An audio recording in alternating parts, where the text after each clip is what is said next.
The 13th Amendment to the United States Constitution abolished slavery and involuntary servitude, with one very troubling exception.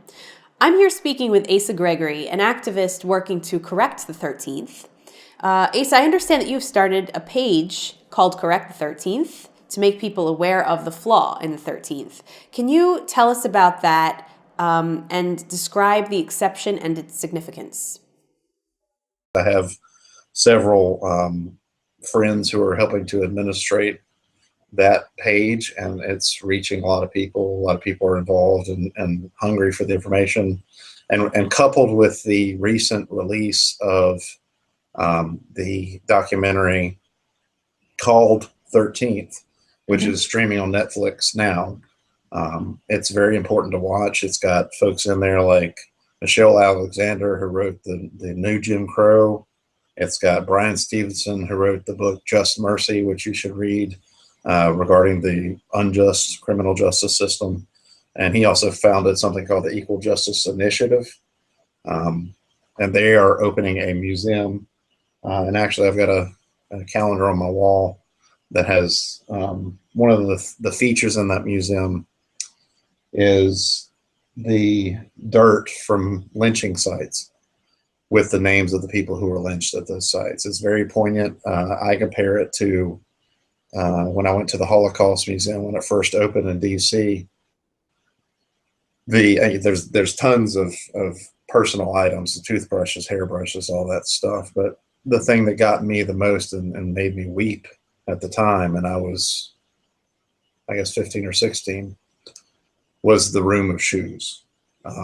And so this museum that Brian Stevenson and the Equal Justice Initiative is building with all those mason jars of dirt from the lynching sites is just as poignant and distressing and just really sad, but also empowering, because you know that you have that information, you know the past, so you can, like I said before, history just helps you recognize the past mistakes so you don't have to repeat them. So that, and the reason I started it was because of my friend Janet Connor Knox. She basically just kept, and she's a close friend. She started out being someone who worked at the local paper, who interviewed me several times, liked what I had to say, and we just sort of developed a rapport and then a friendship. And she educated me on my white privilege and the fact that in all those years of study in high school in AP US history, in taking even a constitutional law class, history class at East Carolina when I was getting my degree, I knew the 13th Amendment, I knew how it read, but I never caught that exception clause, which is, except in the case of, and I'm bad at paraphrasing these things, but basically like duly convicted for a crime, and basically allows prisoners to be worked as slaves or indentured servants. And that goes on now in a lot of, especially private prisons, but certainly also even like government funded prisons. The inmates are, you've seen them cleaning the highways, you've seen them, well, there's the, most people think about license plates.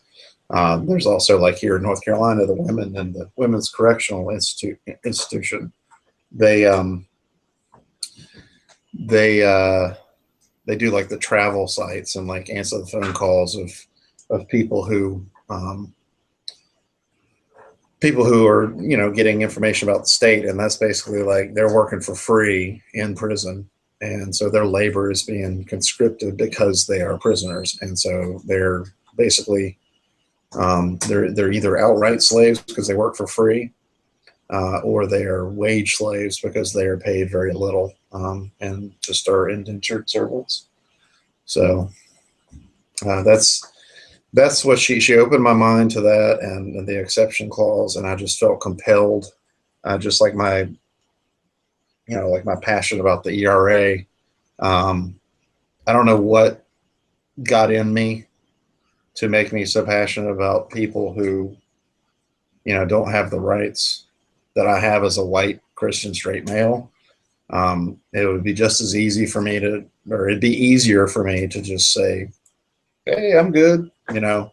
But see, the problem with that is that I care about people and I care about our country, and I think that, and I care about our Constitution, and I believe our Constitution should protect all Americans, all citizens, and even those who seek to be citizens, like the refugees that are affected by Trump's Muslim ban recently. So, Right. I agree entirely. I think that that's a great way to be. And I think that there are a lot of people who are like that, who perhaps just aren't aware. You know, to be very clear, the issue with the 13th Amendment is, as you said, it freed the slaves in this country.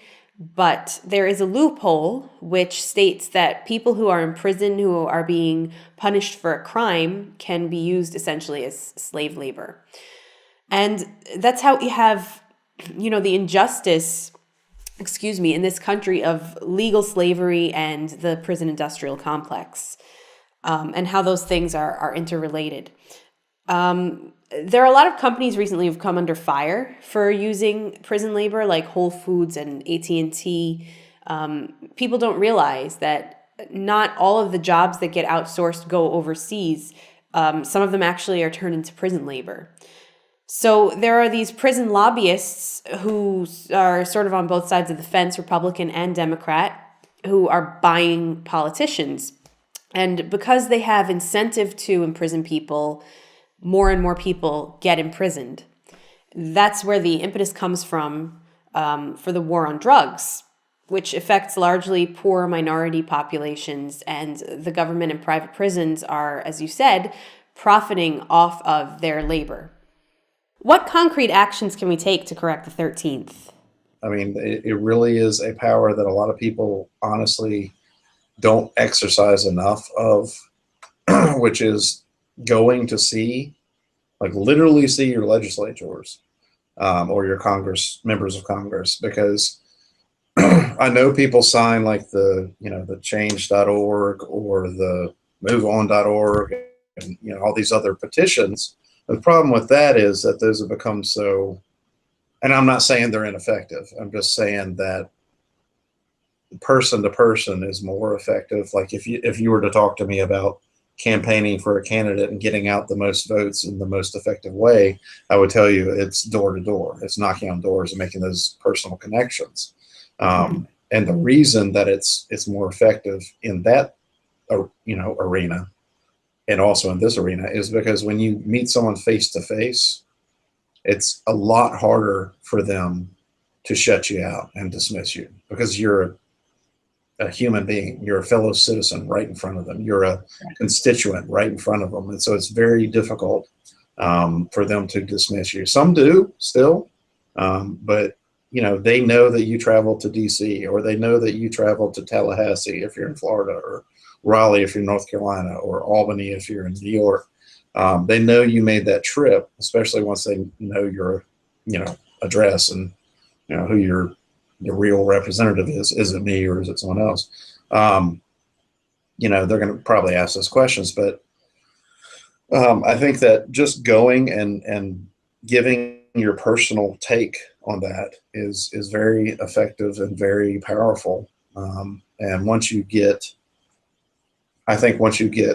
legislators and members of Congress on your side, you can organize your own rallies and invite your back home in these home districts of these legislators that you have made that connection with. If you peel off 1, 2, 3, you can have them come speak at a rally. Like if I were to talk to Congressman Butterfield here, who's I think he's still the chair of the Congressional Black Caucus. If not, he was at least last year. He's a name that draws people out. And so if I were to get Congressman Butterfield to partner with me to educate the neighborhood, the community about either the ERA or, the 13th Amendment and how it did not actually abolish slavery totally, then I think that's going to educate more people. And the more it's exponential, you multiply and educate. And I just think that there are so many people who are asleep right now, and you just need to wake people up. And it starts with you getting folks who have that gravitas, that celebrity, who can draw them out and get them to listen. I agree. In this particular area, I think there are a lot of people who really aren't aware of this. And so proliferating information is a huge part, I think, in getting this to stop. Because I think most people, even the ones who kind of are like, well, they're criminals, so what's the problem with making them work? If you really explained it to them, if they really understood it, they would be against it. Do you think boycotting companies who use prison labor can be effective? I think it can be effective, but only really if you mobilize enough people. Because again, like those petitions I talked about, those online petitions, they're noticed, but they're not like held in a higher regard of, like, oh crap, we're not making money, So kind of like if, you know, 1,500 of us across the country boycotted those um, companies that use the prison labor, it's not really going to make a dent. Um, but if we mobilize again with the celebrity, the gravitas of getting people to, and that's the power of social media too. So, how do you think we can put into effect policies that will really bring about change? It's a good question, and it forced me to think of the counterpart in this fight, which is ALEC, American Legislative Exchange Council. And the reason I bring them up is because their model, while nefarious, is very effective for getting things done. What they do is they're a clearinghouse of legislation. They, you got CEOs and vice presidents and whatevers of corporations who come to this conference periodically, meetings of ALEC, which has been around since, I don't know, like the early 70s, I think, or late 60s. But what they do is they craft these bills, these laws, and they leave the state blank, you know, and like the names of the Speaker of the House or the President pro tem of the Senate, whatever. And they basically they manufacture these bills to go to these states. And our state, North Carolina, is one of those test states. You've heard of HB2. You've probably heard of Amendment 1. If you pay attention to what's going on in North Carolina, both of those were composed by members of ALEC. And they tested it in North Carolina. And pretty soon after North Carolina got Amendment 1 on the ballot and got it passed, and it became an amendment until it was struck down in October of 14, I believe. So that's gone. HB2 is still in the books, but other states have basically done similar bills, and it's because it's the same bill.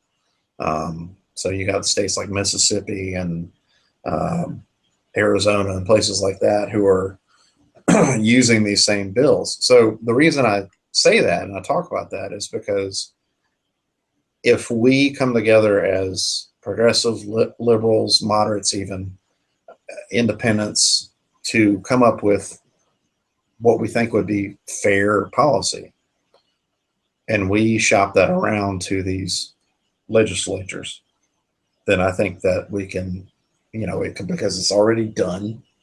It's coming from a large group of people. And again, you have to mobilize and get those people together. Asa, I want to thank you again for sharing your ideas about how we can enact change in our political system.